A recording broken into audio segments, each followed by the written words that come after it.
only point of cold outreach is to book a meeting.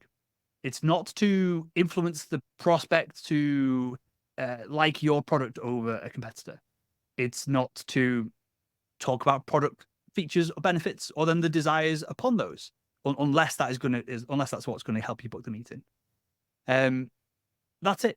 Dead simple. All your cold outreach. The only goal is to book that meeting, is to reserve that 20 minutes, 40 minutes in someone's calendar to do what I call a diagnosis call. You're listening to the Sales Today podcast, and I'm your host, Fred Copestake. On this podcast, we explore how sales professionals can develop a modern approach to winning business, the application of virtual selling techniques, how to create meaningful business relationships, and much more. Why not take our free collaborative selling scorecard to see how your sales approach suits today's environment? You'll find a link in the show notes. And welcome to this episode of the Sales Today podcast, where I'm delighted to be joined by Will Barron. Will is founder of salesman.com and also host of the, well, I would say incredibly popular podcast of the same name. So yeah, I'm feeling a little bit under pressure, Will. Will you treat me kindly? You should absolutely feel under pressure for this episode. Maybe I'll just start asking you questions midway through. Oh, perfect. There we go. Switch it around. No, I'm going to ask you questions because there's some stuff that I think I know what you're going to say. I've done a bit of research on this. You could completely turn it back on me. And so the first question I want to ask you is about sales being too complicated. Now, it's a rubbish close question I'm going to ask you, but is sales too complicated or made too complicated, do you think? So that's a better question. Is it made to be too complicated, or do people complicate it themselves, whether that be individual bag holding salespeople, commission quoted salespeople, or whether it be leadership? That's probably something to dive into, but absolutely, one way or another, it's overcomplicated. The only goal of a salesperson or sales leadership is to enable them to do this, is to help a potential customer move to the next step of the buying process. That is it. When you simplify sales down to, can we get the right message to the right person at the right time to book a meeting? Can we then have I call it a diagnosis call, but a discovery call with that individual to test our hypothesis of their problem, see if there's any other problems that we can resolve. And then if that point, move it to a demo or presentation or RFP or whatever it ends up being. When you frame sales up, and I'm talking B2B sales here, especially complex sales, especially my background, medical device sales, once you split that sales process up into serving the buyer, which it should have been all along, helping them move to the next step of their own process, which may be formalized if you're dealing with a procurement team, maybe somewhat informal if you're dealing with someone who hasn't purchased your product or service in the past. But when you frame it up as move the person or help the person make that next decision to that next step, then it inherently becomes pretty simple, right? Yeah, well, yes. Now you've put it like that, though there is quite a mindset piece in what you've just said there. And I wonder if some of this complication comes from the fact that a lot of people are thinking that sales is something we can do to somebody. And we have a sales process in our CRM that is inflicted, I'm not even going to apologize for that word, on folk. And what you've done is said, no, hang on a minute. That's wrong. They are going through a process and we're alongside them, helping them get through that and make the best decision. Is that kind of where some of the complication comes from? Because we're trying to do something that don't work. We have to keep making it harder and harder. Is that well, fair? If you try to convince someone to purchase something that they don't want, or to purchase a product or service that they don't need or desire, then you inherently, I don't know if it's called selling or just fraudulently bullying someone at that point, right? So there's a black and white to this, and obviously we probably all live within a gray area in between. So my proclamation at the beginning of the conversation of the step-by-step process, sometimes people don't know what the next step of the process is. So that's where our expertise, our business acumen is to help them understand what that next step is. And maybe they're going to go down a pathway that we know inherently is a terrible idea. And so it's our job at that point to start to influence them to at least look at other options. Maybe they're stuck in the status quo. Maybe they know they should be, and we all have this, right? We all know we should do certain things. We were talking about before we click record. There are probably other alternative ways to record this show right now that may or may not be better. and you're stuck in the status quo of using Zoom because you probably used it for 3 years, as I did for kind of 10 years to record these shows. So sure, we can frame it up as a mindset thing, but I like to position sales and my sales training and all the content I produce as systematic and step by step. When you take your feeling out of the process, when you take your beliefs out of the process, sales then becomes pretty simple. It's a business process as opposed to a human one. Interesting. That quote could be taken massively out of context. Yeah. So I'd like to go into that a little bit more. So you said take feelings and beliefs out of something so that it becomes more of a business process than a human one. I think I got that right. Mm-hmm. Just talk to me what you mean by that, how we start to do that. When beliefs are involved in a purchase decision, for example, like I'm into photography. I've got 2 cameras on my desk here. There's this one's another big, massive, expensive, heavy one over there, like tens of thousands of dollars worth of gear all over the place. So I like doing landscape photography. I have a positive association with one brand or another. That's kind of the mental aspect of all this. The reality is, if I'm going to go and take a landscape photo, any camera from the past 10 years set up technically on a tripod is going to take a great photo. It's almost irrelevant. So when you position a business purchase process like that, and you take away people's opinions, and you start to look at facts, when you encourage your prospects to beat their own status quo of what needs to be done, what the next action steps, where does the business need to be in 5 years from now, then we start to turn selling into a more logical process. And when you strip away all the nonsense, you then don't have to throw nonsense on top of people to help them make influence them to make a decision that perhaps they don't want to make, if that makes sense. When you strip away, my goal when I work with someone is, let's say, I work with VPs of sales and bring their teams onto a training program. If I'm trying to sell a VP of sales, if I'm trying to help them move down their buyer's journey of bringing in an external sales trainer to their team, I'm constantly, when they say, well, we've tried this and I believe that it's not going to work this time around. I'm like, well, okay, well, what did you do last time? What was the process? Did you do this step that we implement? No, we didn't. Okay. Well, with that then, would it make sense to try it this time around with a different approach? Rather than trying to convince someone that what happened previously, the numbers can be skewed one way or another. I tend to always try and pull it back to the logical steps of the process. Okay. So the difference here, and say, weight could be taken out of context. We've sort of said you can't do sales to people, and then you said, and then there are logical steps. Now I could then go, hang on a minute. Well, people are logical. The whole thing yeah. becomes a mess because people are absolutely crazy. I'm crazy. You're crazy. We're all illogical. Yeah. You can tell someone who wants to lose weight, for example. This is the cliche example. Eat less, maybe do a little bit more exercise, but it's probably calories in, calories out. But then a whole bunch of beliefs and habits and thoughts and opinions from media come in, and that simple message of calories in, calories out absolutely gets lost. You do this with sales. You've got all these kind of companies influencing people that cold email is dead. This is now you need AI. There's this software tool that you must purchase, or you're crazy otherwise. Or this trainer has this magic special sauce that they're going to like bestow upon you that's going to do one thing or another. No, there's obviously great power in believing something. We can go down the mindset side of things as well. What I'm talking about is very literally a B2B buyer's journey. When we pull away all of that intangible, the process then becomes very simple. Yeah, it's try to align with them, except they're not as kind of sequential and, I have a need. I must specify criteria. I am going to evaluate options. So, I mean, the way I see buyer's journey is that it's a bit of a messy sort of squiggly type thing that isn't always very clear. And they're not sort of saying, we do this, we do this, we do this, we do this, which is then very easy to align against. We've got to recognize they're trying to make sense of stuff. And so we do things with our content, maybe it's marketing helping us, sales conversations to get them to that end point. I mean, that's how I see it. I don't know whether that's why we've then got super complicated because it's all these clever things we must do to help it. I think sales as a function believes that. I'm not sure that is true all the time, Fred. I work with plenty of company founders, VPs of sales, individual salespeople, and when I'm selling them, when they're coming on and deciding whether to work with me or not, I'm dead straight with them. We talk about the questioning and stuff in a second, if you like, of how we go about doing this.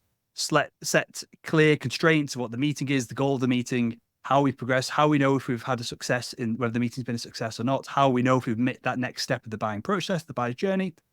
And if I'm straight with people, I find people are really straight with me. Sometimes they're not sure what the best solution is. Of course, we're going to engage with them. We're going to have a conversation.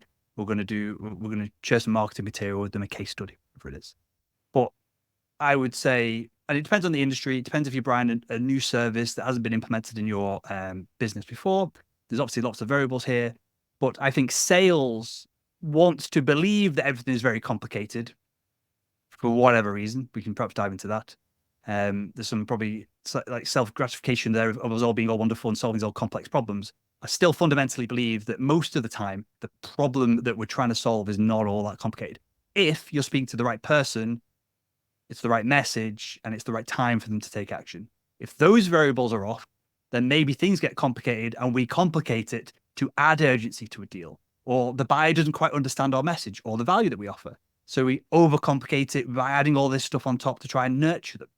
And obviously, if we're speaking to the wrong person, you can have as many complicated conversations as you like with someone who doesn't have any authority or decision-making power within an organization. That's a complete waste of time as well.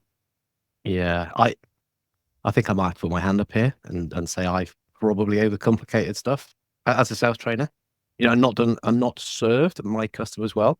I've kind of over-intellectualized things. I've got interested in some of the neuroscience, all this sexy stuff behind it, and put all this stuff in thinking I'm helping, and I think I'm not.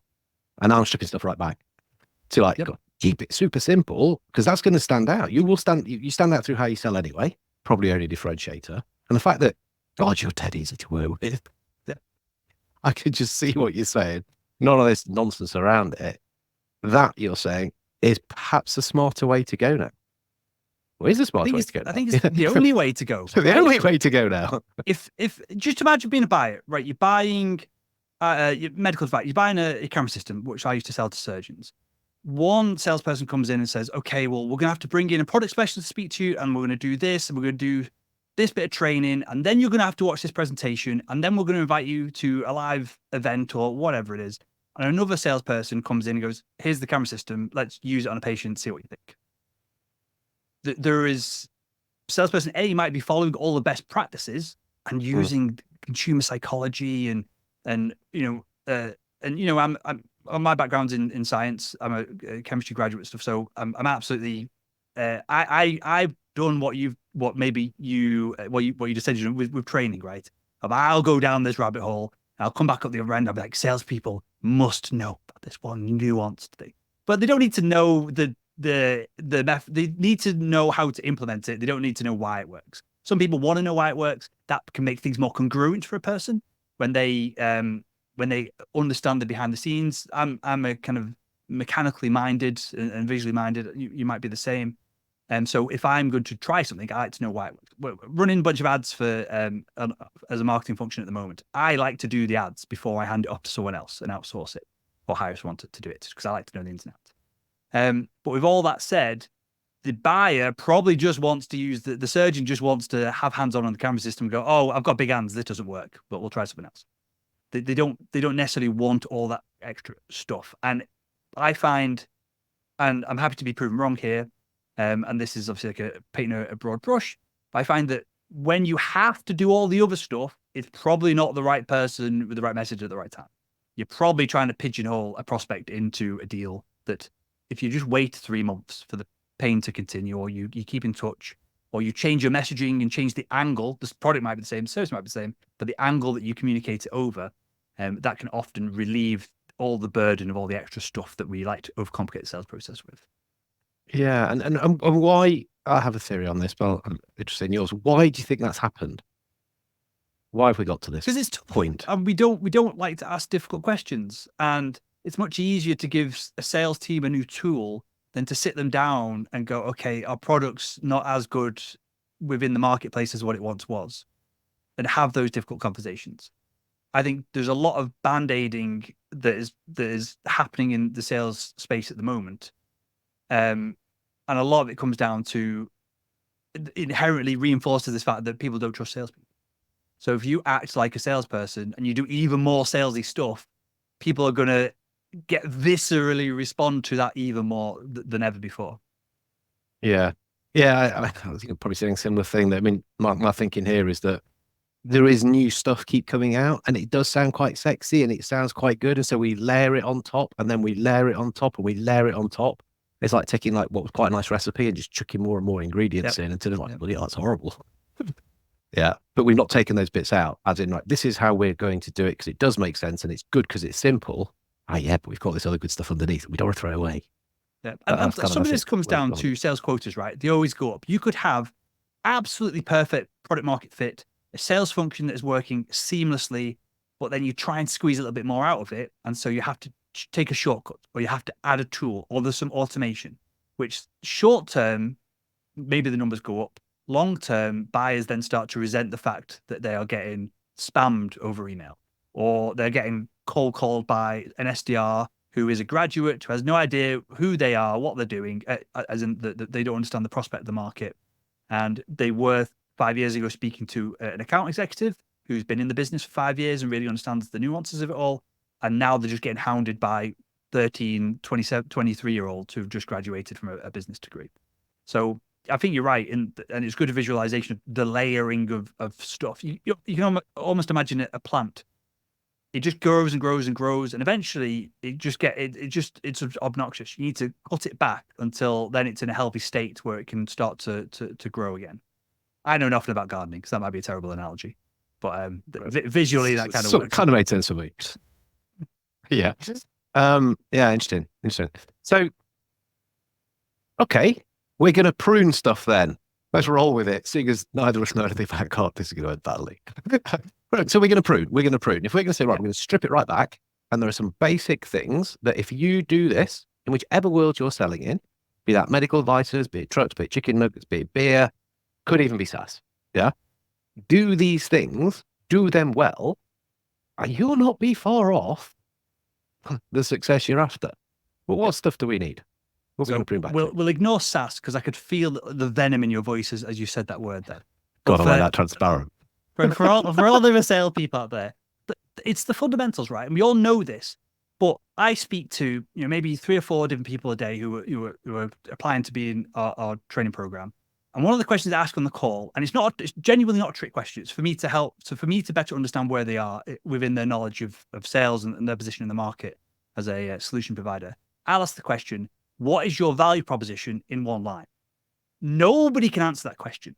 Nobody can structure the value proposition in, I help this person solve this problem in this hopefully unique or interesting way.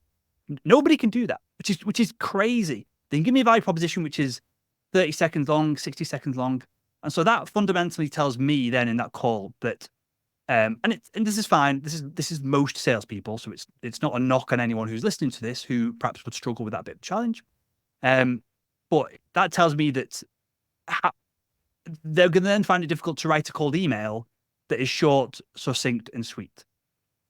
And then they're going to do a demo, which is going to be 50,000 slides long. And, we won't talk about software and the nonsensical demos that a lot of software salespeople do, showing every single button, click, feature when they don't need to. And so you're starting the entire process unfocused. And so then you're putting people in an automated funnel and all kinds of crazy stuff to just to try and hopefully touch on something that is important to the buyer. So to get practical about it all, value proposition, if you can't state it in, I help this person, as in your ideal customer persona, your avatar, solve this specific problem in this interesting way, then you're struggling. Then it comes down to cold outreach. And this is something I repeat all the time when I'm doing group training, is that, and you can give me your thoughts on this as well, if you like, Fred. The only point of cold outreach is to book a meeting. It's not to influence the prospect to like your product over a competitor. It's not to talk about product features or benefits or then the desires upon those, unless that's what's going to help you book the meeting. That's it. Dead simple. All your cold outreach. The only goal is to book that meeting, is to reserve that 20 minutes, 40 minutes in someone's calendar to do what I call a diagnosis call, because I frame it up as, You should be acting like a doctor in your conversations at that point. I know other people use that metaphor as well, and I probably overuse it with all the characters and stuff we have in the book and the content. But then that becomes the next step. Then the next step is, do we need a business case? So if it's a complex sale, enough people need to agree on this. You get buy-in from that individual on the call to have a meeting to build the business case. Then follow up to get other people to sign off on things, and then it's the close. Sure, there might be, if it's a $3 million £3 million kind of medical device deal with operating rooms and surgeons across different disciplines, there's going to be more than 3 or 4 meetings, clearly. But that then becomes the basic premise. Then all you're trying to do, as I said at the top of the episode, is to move from one step to the other. A value proposition that allows you to build the rest of the process, cold outreach that books the meeting, the diagnosis call that qualifies the person and also does deep discovery so you actually know the problems. Up until that point, you made hypotheses of the buyer's problems. Then you transition to whether it's a business case or a demo, whatever the next step is, and you just keep continuing. And at the end of every step, you go, I call it micro close. You go, okay, well, we've discussed this and this. In my experience, the next step might be that. Would it make sense to move forward with it? And you get agreements, and you keep just chipping away at the buyer's journey and help them get this hopefully painful problem solved as quick as possible. Yeah, no, I'm with you on that. I mean, I talk about right opportunity, right research, right conversation, right solution, right outcomes. That's what we've got to do as salespeople.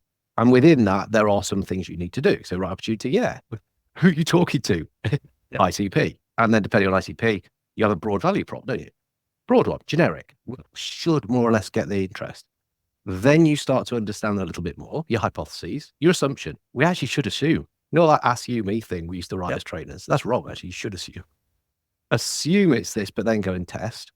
And then start to make it more specific to them. Take that into the conversation, the diagnosis. Yeah, I like that. Discovery, you must call it that. Yeah, conversation, I like. Yeah, into, right, this is how it's going to look for you then. It isn't rocket science, but in my book, I use weird words for each of those phases. Validate, valide, leverage, underpin, evolve. Well, because it makes value as an acronym, and that's pretty cool. But anyway, I've actually started saying, write this, write that, write that, write that, write that, because it's just easier. And depending where somebody is, you will be doing one of 2 of those things to help them make that right decision. Help them make the decision and help them make sense of stuff. Salesperson as sense maker is another biggie for me. That I like to talk about. So don't get any of this wrong. I'm absolutely here to make a load of money. I'm here for the people listening to this episode to make a ton of money. But if you are constantly banging your head against a brick wall and finding that what you've just outlined and what I outlined isn't working, you're probably just selling a terrible product to people who don't want it. At that point, jump ship. Work for companies where all this fits seamlessly. Don't make things more difficult than what you've got to do. I find that when all this starts to fall apart and people start using extreme levels of influence / manipulation to get deals over the line, and then you've got buyer's remorse, and people complaining to you, and it's just not a very nice environment to be in, is because they're selling crap to people who don't want it. So underlying all of this, yes, we're not all going to be selling the perfect product to the perfect person 100% of the time. But if you want to make proper money, you've got to get into an environment where people actually want to, fundamentally, you're solving a problem people want solving. Yeah, I think step before the jump, and I agree with you on that, is just check, have you been product brainwashed and all your training has only ever been about the product and all those different buttons and functions and things or whatever, and that's all you can talk about and not why they're there and what they do for the customer, which is the value. Yeah, so just take a step back, and if they're not training you in it, look out for people that do. Can't imagine who would come to mind. Will, Fred. Because it could be that, and it's just they're not helping you make that transition. But then when you've understood that actually the product is crap, doesn't work, well, let's get into something where they will probably train you better anyway to do that good job. So yeah, and the other way, just to sanity check that before half of your audience just quit their jobs after this episode. Well, that's why I thought we'd better just keep with the role. If someone in your organization is making the money that you aspire to make, then you should probably speak to them, see what they're doing, reverse engineer it. And I don't know if you agree with this, but forget what Fred and I are saying. If someone else is doing if someone else is making the money you aspire to make, go copy them, reverse engineer it. It's got to be congruent for you, otherwise it just won't work. You might have to use your own language and tonality and all that kind of stuff, and your own customer stories. But that's the first thing I get people to do when I'm training them. If it's an individual within a team, go and interview the top performer. What are they doing? Can you just copy their cold email verbatim? Does it book meetings? Great. Who am I to tell you otherwise? Who am I, some fancy pants sales trainer, to come along and say, "There's my 5-step framework for whatever it is"? That'll get you an absolutely fundamental level of success if you follow my training, Fred's training. But absolutely go to that person. So, but if there's no one in your team and the whole team sucks and no one's making any money, then and you've been there for 12, 18 months, 2 years, then that's indicative that it might not be a you problem. It could be a market problem. Yeah. I suspect that when you interview that person, what they will be excellent at is really understanding customer. They might have been the customer, they might have done the customer's job, or they just can put themselves in their shoes so well. They know the customer jobs to be done, the things that they're likely to struggle on. They then talk about that stuff, and they're magnetic. The customer just is all over them, wants to talk about them because they're helping them get themselves sorted to achieve what they're trying to achieve. It's more likely to be that than they've learned the brochure and they've been around every factory and learned all. I've got real down on product training at the moment. I think, I don't know your experience, we're kind of slightly off tangent here, but I'm finding there's a lot of, when I work with teams, there's a lot more product specialists now than what there was 10 years ago. For example, in the medical device space, which I know well, we would have one product specialist per, silo of technology, for example. I found there's a lot more product specialists now. And so if I was in a quota carrying sales role, I would care even less about product because I can just bring in the specialist and leverage them as a tool, make the prospect or the buyer feel good that we're bringing in another person on this call to really look after them and help them make the right decisions. I'd be far more focused on, is my calendar full of meetings, than do I know the ins and outs of what this button does or the integration of this or that or whatever it is. Yeah. Product or problem? I've actually got a 60-second quiz for that now. Nice. Yeah, to see what you talk about. Now, if you're a product specialist, you are probably going to be talking about product, and that is your job, and you've been willed in to do that. But if you're quota carrying, if you're the salesperson, account manager, business development, or whatever they're called, it's the problem. It's the problems, challenges, concerns, issues, jobs to be done, whatever. That if you understand that, that's what people want to talk about. They care about, isn't it? And that's when we're all selfish. The people you speak to have it could be a pain, it could be a pleasure that they're moving towards. It's your job to uncover what that is and help them bridge the gap from where they are right now to where maybe you can get them to. If you summarize in my kind of just somewhat the entirety of the buying journey, it's the current reality, the future reality. There are things that might be stopping them in the middle. There are outside forces. There might be budget constraints. There might be their own psychology, and they're stuck in the status quo. And they could be fearful, whatever it is. There are blocks in between. But your job is like Sam to get Frodo to the Mount Doom or wherever he went to get rid of the ring. Your job is to help the buyer get from one side to the other. And when you frame it up like that, product knowledge might be really important for certain specific industries. I had a high level of product knowledge when I was working in medical devices because I would be in the operating room with the surgeon. And if something didn't work or they didn't understand something, they'd look at me whilst they've got their hands inside a live human patient, right? So the book has to start. I can't call the product specialist and ask for that. But that isn't the case in all sales roles. And absolutely, that was a large part of building trust with the buyer, that I would be on site and I could pop in and help them with anything that went wrong. There was value in me being there doing that. So that was massive for them. But for a lot of spaces, it's, for example, with software, they don't care about the ins and outs. They just want this tool to get rid of Excel, or they want this database to run faster. That in itself is the problem that we're solving.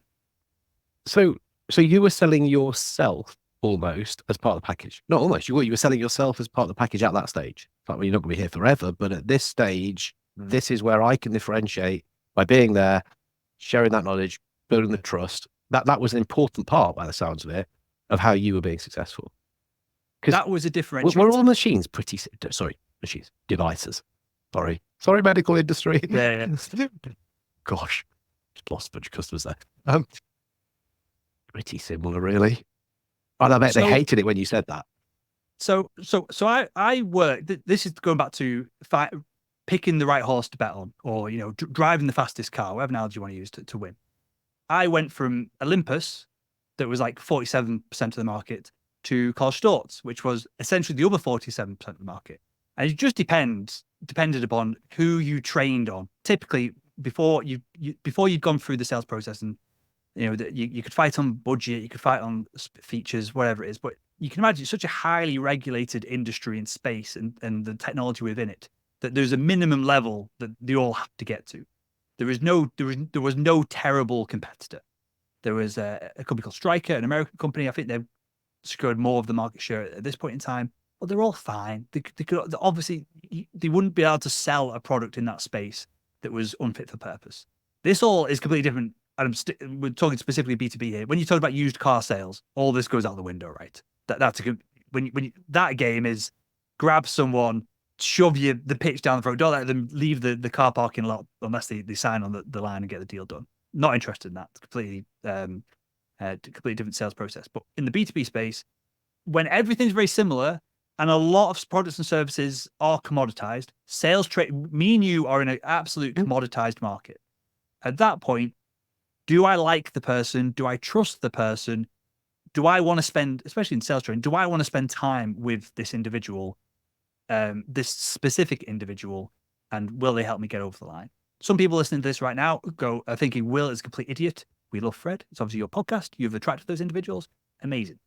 Some people listen to my show, and obviously the inverse of that would be true, because we'll attract who we attract. But yeah, I don't think it's the cliche of know, like, and trust is true anymore. I don't think I have to like someone massively if the value of one offer is much higher than the other. But if everything's commoditized, then we move to the next rung of things, which is, do I trust this person? Which then the next 3 or 4 down, it's, do I want to hang out with Fred? Yeah, Fred's a legend. I want to hang out with him. I'll buy his training.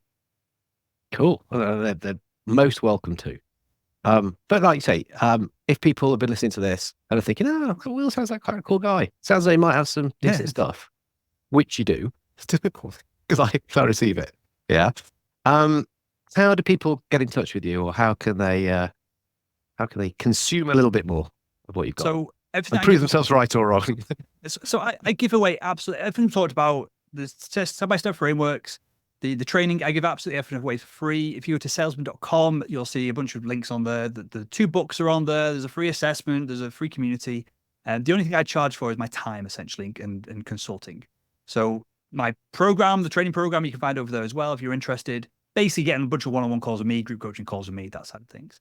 Most people, if you get your head down and actually commit, can have absolute whatever level of success they want in B2B sales with just the content that is available on sales.com. Done thousands of interviews, everyone in the space. There's loads of content, loads of training. If you want to work with me specifically, if you want to shortcut that process, then that's the paid training that we offer as well. Brilliant. So we'll put a little link below this to in the show notes to salesman.com, so they can find that. Yeah, 2 books, picture books, aren't they? They even made them easy to read. Yeah, loads of genuinely pictures, diagrams, comics. Try the best to make it consumable, because I find that's one of the, I don't know about yourself, I find it's one of the biggest hurdles.